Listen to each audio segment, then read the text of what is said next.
This guy sneaks into a multi-million-dollar home in Lake Tahoe, then hides in a closet under the stairs for hours, just waiting. When the homeowners settle in front of the TV, he jumps out and shoots them in the head. And the most shocking part, he's not a stranger. I'm Amy, good to see you. Let's recap.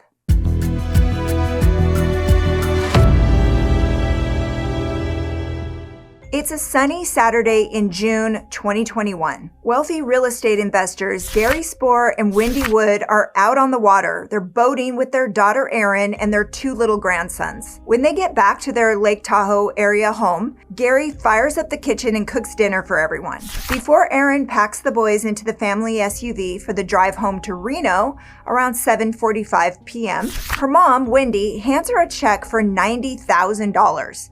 A gift to finally build the indoor horse riding ring she's been dreaming about for her equestrian center. They hug, they wave goodbye, and Erin pulls away with the kids. It's been a perfect day on the lake. Sunshine, family, everything you want in a boat day. Nothing but calm water and good memories. But before the night is over, that peaceful day is about to shatter. Wendy and Gary head back inside, not knowing that this masked man, caught on surveillance video slipping into their garage hours earlier, is hiding somewhere in their house. An hour later, after they've settled onto the couch to watch TV, he makes his move. The intruder opens fire. Gary is shot in the back of the head and dies instantly. Wendy is hit twice in the head, but somehow manages to crawl to a bathroom and dial 911. She's so badly injured, all she can do is gasp for air. But emergency responders trace the call to the house. Medics find her on the bathroom floor and rush her to a helicopter. She's flown to Reno, where she spends the next month in intensive care. And over the next 2 years, Wendy fights to recover. She has to learn how to do it all over again. Walk, talk, read, cook, all while battling crushing depression and anxiety. But without Gary, her husband, life feels unbearable. In 2023, she takes her own life. But before she died, Wendy tells friends and investigators she's convinced she knows who pulled the trigger. Her own son-in-law, former Major League Baseball pitcher Daniel Serafini. Dan played parts of 7 seasons in the big leagues from 1996 to 2007. He was drafted in the first round by the Minnesota Twins, and he went on to pitch for the Chicago Cubs, San Diego Padres, Pittsburgh Pirates, Cincinnati, and Colorado. In 2007, his career took a hit when he was suspended for 50 games after testing positive for a performance-enhancing drug. After that, he went overseas to play a few more years of baseball in Japan. Daniel first crossed paths with Wendy and Gary's daughter Erin in 2006. She was just 19. He was 31, married, and a father of 2. His then wife hired Erin to train the family's horses. Back then, it was strictly professional, she says, but 4 years later, a mutual friend told her that Dan, now going through a divorce, was asking for her number. At the time, Erin was in San Jose studying to be a dental hygienist. She agreed to fly to Reno for a date with him. Things moved really fast. And the next year, they tied the knot in a barefoot beach ceremony in Hawaii. From the very start, even while Dan was still on the road playing baseball, their marriage had its own rules. It was an open arrangement with a quiet, don't ask, don't tell kind of understanding when it came to other partners. But the same anything-goes attitude that defined their marriage did not extend to Erin's family. With them, things got tense fast. From the start, Daniel's relationship with her parents was rocky. When she dropped out of dental school in San Jose to move in with him in Reno, her parents were furious, even threatening to sue him to get back the tuition they'd paid. Not long after the wedding, Wendy laid down her own terms. A post-nup agreement that would block Daniel from ever touching the multi-million-dollar trust that she and Gary had set up for their 2 daughters if the marriage to Erin ended. He signed it, but behind closed doors, he was seething. I'll pay $20,000 to have them killed. They're wealthy pieces of poo. That's what he was telling people way back then about his new in-laws. Those weren't just his grudges. Erin had her own issues with her parents. She later said she had nothing to do with the post-nup, but it didn't shock her. In her words, Wendy and Gary used their millions to control her every move. But no matter how strained things got, money still tied them together. Over the years, Erin and Dan ended up leaning on her parents a lot for financial help. Yeah, he'd made millions during his major league career, but by 2021, most of it was gone. A bitter divorce took a big chunk. The rest disappeared into bad investments, including a bar in Sparks, Nevada called The Bullpen. It was later renamed the Oak Tavern, and that struggled to stay afloat. It even landed him on a 2015 episode of Bar Rescue. Funny things. Freak out. Stop. Because Now that flash of temper wasn't just for the cameras. It was a preview of what was to come. By the time that struggling bar finally closed its doors, his life was a far cry from the bright lights of the big leagues. He was splitting his time between a trailer and a job operating heavy equipment at a remote Nevada gold mine. Erin was running an equestrian center out of their home in Reno. According to Erin, her parents were generous, paying for homes, cars, IVF treatments, private school, family vacations, even country club memberships. But that generosity came with strings. They dictated how the money was spent. And when there was a blow up, they wouldn't speak to them sometimes for months. In 2016, a fight over how Erin and Dan planned to use $1.3 million in cash from her parents to buy property ended with Dan firing off a furious email to his in-laws. Quote, "Take the effing house, but if Gary ever says F you to me again, I'll knock him the F out." How's that for temper control? This is his final warning. And it didn't get better with time. In 2021, after another clash with his in-laws, he wrote, "I'm going to kill the MFers one day." And still the money flowed. Prosecutors say just weeks before the Lake Tahoe ambush, Wendy handed Gary a $70,000 check so he could buy his dream car. I'm not sure what car it was. If you know, let us know in the comments. And then when the murders happened, it was just shocking. This is a community that hadn't had a homicide in 20 years. And this was unusual. There was no break-in. There was nothing stolen. Just this haunting security video showing someone sneaking up to Gary and Wendy's house and slipping inside. Right away, detectives believed the shooter had to be someone who knew the couple and the layout of their home. So they questioned the family. They talked to neighbors. They searched for leads.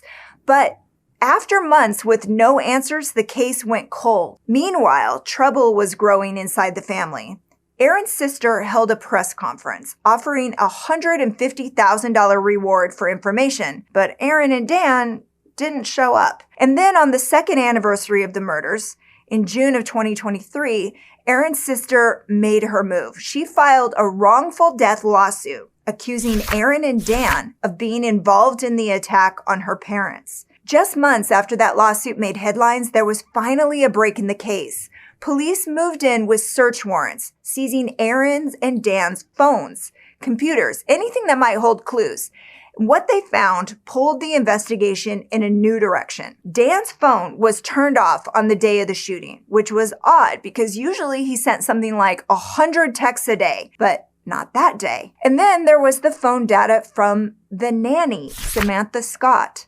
She's a 35-year-old friend of Erin's and their part-time babysitter, and she was at the Red Lion Hotel in Elko, Nevada the night before the murders. The surveillance footage from that motel filled in more of the story.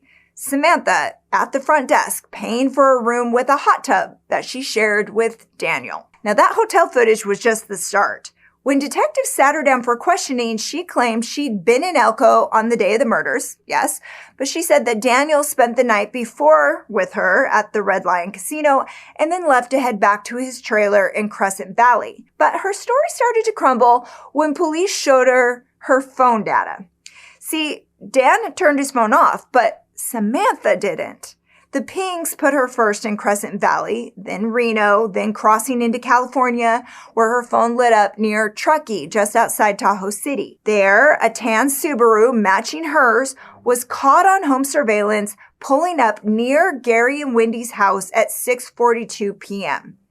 The car shifted parking spots again and again until 9:22 p.m. when it drove away with Daniel inside. just minutes after shots were fired. By January, Samantha admitted, okay, sure, I drove Daniel there that day, but she swore that she dropped him off at a bar and grill, saying he told her he needed to pick up a package that she claimed and still claims she thought it was cocaine.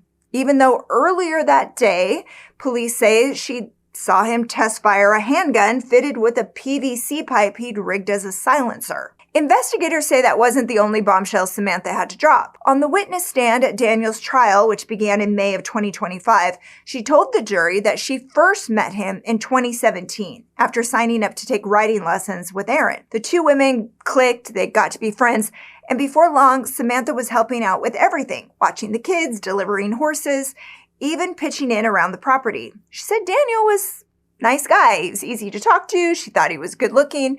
So when he asked her to meet him in Elko near the gold mine where he worked in June of 2021 and then drive him to Lake Tahoe the next day, she did it. Samantha told the jury that she sat in the car for 5 long hours while Daniel hid inside his in-laws' home, waiting for Gary and Wendy to get back from their day on the lake with his wife and kids. But again, she says she didn't know that that's what he was doing that day. So after the shots rang out and they drove away, she said Daniel started breaking down the gun, tossing the pieces out the window along with his clothes and a backpack once they crossed into Nevada. None of that was ever found. About 5 months later, she says their friendship had turned into something more. And that's when, according to her, Daniel admitted that he had shot his mother-in-law and, implied that he'd killed his father-in-law. He also warned her to keep quiet or he'd kill her as well. But by then, she was all in on the relationship, so turning him in was the last thing on her mind. So can't you picture? She's like, oh, you don't have to kill me, honey. I'm in love with you, so I won't say a thing. What? But right up until the day she was arrested, and even after, Samantha was still romantically involved with Daniel. At the same time, she kept a tight bond with Aaron, who has always denied any role in the murders and has never been criminally charged. Samantha was still babysitting Dan and Aaron's kids. Even after the murders, she spent time with Wendy during her long and painful rehab. And in 2022, she and Aaron even jetted off to Mexico together for cosmetic surgery, paid for by Dan. It's not often that you see the girlfriend flip on the man she's with while the wife stands firmly in his corner, but that is exactly what happened here. On the stand, Aaron told the jury that Dan did not do it. She says the person in that surveillance footage is not the man she's married to, but that unwavering loyalty comes at a price. It's cost Aaron her relationship with her only surviving family member, her sister. They may still be battling over her parents' estate, but one thing is for sure, Dan won't be spending a dime of his in-laws' money now. After 6 weeks in court and 3 days of deliberation, the jury came back with a verdict in July of 2025. Guilty of murder, attempted murder, and burglary. Samantha, who cut a deal to testify against him, walked away with a conviction for being an accessory after the fact. So, what do you think? Is everyone who should be in jail right now? Or is there more to this story? Let's talk about it in the comments. And thank you so much for spending your time with us today. If you like All the Crime in Half the Time, subscribe, like, share this with a friend, and don't forget to keep coming back for new stories. Chris and I are here 3 times a week. Until next time, take care.